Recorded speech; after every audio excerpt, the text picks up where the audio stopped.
Happy constitution day. Hey everybody, मैं हूँ प्रिया और आप देख रहे हैं फिनोलॉजी लीगल।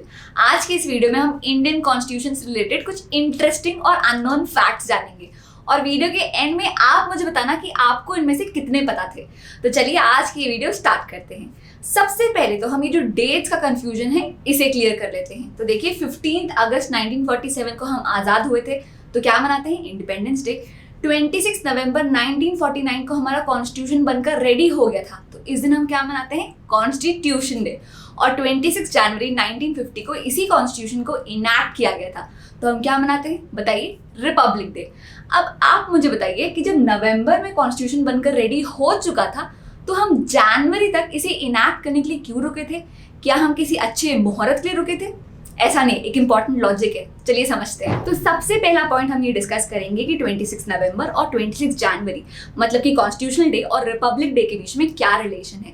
तो इसका जवाब हमें मिलेगा 1929 में। तो चलिए चलते हैं। तो देखिए दिसंबर 1929 में पंडित जवाहरलाल नेहरू को इंडियन नेशनल कांग्रेस की लाहौर सेशन का प्रेसिडेंट इलेक्ट किया जाता है और इस सेशन में भारत का भविष्य डिसाइड किया जा रहा था, क्योंकि दो चीज़ों पर वोटिंग चल रही थी। सबसे पहला तो ये कि क्या इंडिया को डोमिनियन स्टेटस अडॉप्ट कर लेना चाहिए। अभी डोमिनियन स्टेटस क्या होता है? इसका मतलब ये हुआ कि भारत कुछ हद तक तो आज़ाद रहेगा, पर ये स्टिल ब्रिटिश की कॉलोनी बना रहेगा, इस पर ब्रिटिश का रूल अभी भी कायम रहेगा। ये जो डोमिनियन स्टेटस था इसे बहुत सारे लीडर सपोर्ट कर रहे थे, जैसे जवाहरलाल नेहरू के जो फादर थे मोतीलाल नेहरू, वो भी डोमिनियन स्टेटस की मांग को सपोर्ट कर रहे थे।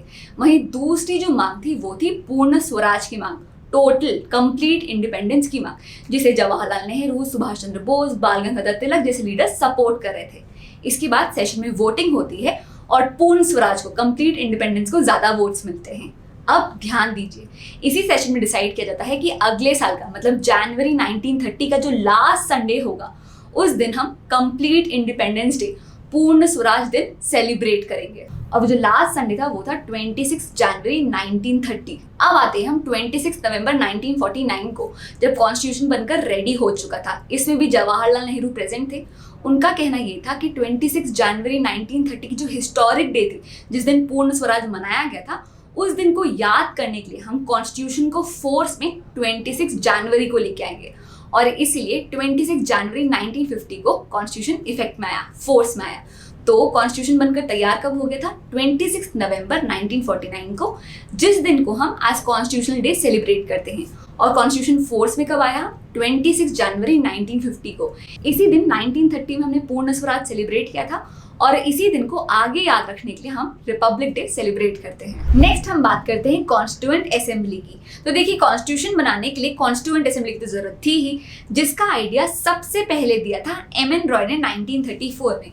पर धीरे धीरे करते करते कैबिनेट मिशन प्लान के अंदर 1946 में फाइनली कॉन्स्टिट्यूएंट असेंबली का गठन हुआ और इसके जो मेंबर्स थे उन्हें इनडायरेक्टली इलेक्ट किया गया था। मतलब जो भी एग्जिस्टिंग प्रोविंशियल असेंबलीज थी उनके एक एक सिंगल ट्रांसफरेबल वोट से कॉन्स्टिट्यूएंट असेंबली के मेंबर्स को चुना गया था। तो इनिशियली इसमें 389 मेंबर्स थे, पर 14 अगस्त 1947 के पार्टीशन के बाद कुछ मेंबर्स पाकिस्तान चले गए और बचे 299 मेंबर्स। अब इन मेंबर्स में डॉक्टर सचिदानंद सिन्हा सबसे ओल्डेस्ट मेंबर थे, इसीलिए उन्हें एज टेम्पररी प्रेसिडेंट अपॉइंट किया गया और डॉक्टर राजेंद्र प्रसाद को असेंबली का प्रेसिडेंट चुना गया।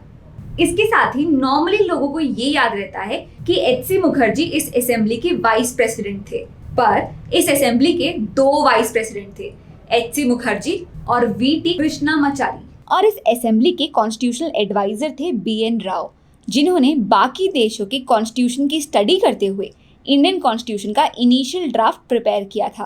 और इस असेंबली की फर्स्ट मीटिंग हुई 9 दिसंबर 1946 को। अब तीसरे पॉइंट में हम कुछ इंटरेस्टिंग नंबर्स की बात करते हैं।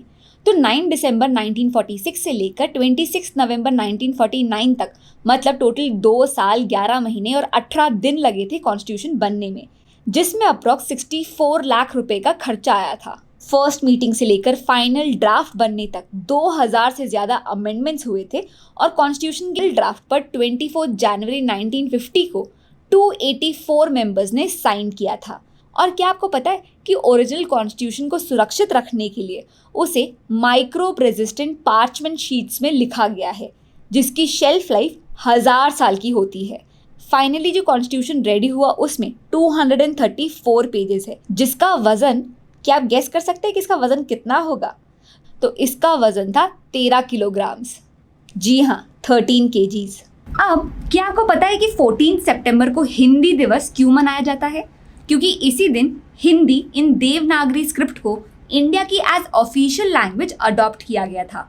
कॉन्स्टिट्यूशन के आर्टिकल 343 से लेकर 351 में इसकी बात की गई है। तो इसी दिन 1949 को कॉन्स्टिट्यूएंट असेंबली में इंडिया की नेशनल लैंग्वेज क्या होगी इस पर डिबेट स्टार्ट हुई, जिस पर आरवी धुलेकर ने हिंदी में स्पीच देना स्टार्ट किया, जिस पर डॉक्टर राजेंद्र प्रसाद ने उन्हें टोकते हुए ये कहा कि हो सकता है कि असेंबली के सारे मेंबर्स को आपकी भाषा समझ में ना आए, जिस पर आरवी धुलेकर ने गुस्से में रिप्लाई देते हुए ये कहा कि वो लोग जिन्हें हिंदी नहीं आती उन्हें हिंदुस्तान में रहने का कोई हक नहीं है, वो इस कॉन्स्टिट्यूएंट असेंबली के मेंबर होने के हकदार नहीं है। इस टॉपिक पर 1949 में भी बहुत गर्मा गर्मी हुई और रिसेंटली भी हमने काफ़ी डिस्कशंस और डिबेट्स देखे हैं कि क्या हिंदी को एज राष्ट्रभाषा अनाउंस कर देना चाहिए।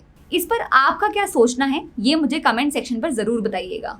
अब इंडियन कॉन्स्टिट्यूशन की बात हो रही है, डॉक्टर BR अम्बेडकर का नाम ना आए ऐसे कैसे हो सकता है?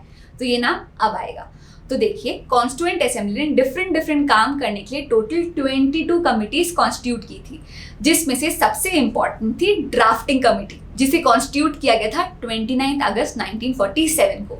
अब इस कमेटी में टोटल 7 मेंबर्स थे और इसके चेयरमैन थे डॉक्टर BR अम्बेडकर। इस कमेटी का मेन काम था कि कॉन्स्टिट्यूशनल एडवाइजर BN राव ने जो ड्राफ्ट प्रिपेयर किया था उसे देखना, उसे स्क्रूटनाइज करना और कॉन्स्टिट्यूएंट असेंबली को एक फाइनल ड्राफ्ट प्रिपेयर करके देना। तो अक्टूबर 1947 के अराउंड ये कमेटी अपना काम करना स्टार्ट करती है और 21 फेब 1948 को वो कॉन्स्टिट्यूएंट असेंबली को फाइनल ड्राफ्ट सबमिट करती है। तो ये था आज का वीडियो जिसमें हमने इंडियन कॉन्स्टिट्यूशन से रिलेटेड कुछ इंटरेस्टिंग फैक्ट्स जाने। अगर और ऐसे इंटरेस्टिंग फैक्ट्स जानने हैं ना तो मेरे इंस्टाग्राम पेज फिनोलॉजी लीगल को फॉलो करना मत भूलना, जहाँ पर हम हर दिन कोई ना कोई करंट अफेयर्स या लीगल अपडेट्स को बहुत इंटरेस्टिंग तरीके से कवर करते हैं, उसे भी ज़रूर चेकआउट करिएगा। और अगर आपको इसी तरह से लॉ सब्जेक्ट्स पढ़ने में इंटरेस्ट हो तो आप मेरी वेबसाइट learn.phinology.in पर भी ज़रूर विजिट करिएगा। और जाते जाते आखिरी सलाम देते जाना, इस वीडियो को लाइक और ऐसे और अपडेट्स पाते रहने के लिए इस चैनल को सब्सक्राइब करना मत भूलना। उम्मीद करती हूँ कि आज के वीडियो को पसंद आया हो। That's it for now, see you in the next class, bye bye.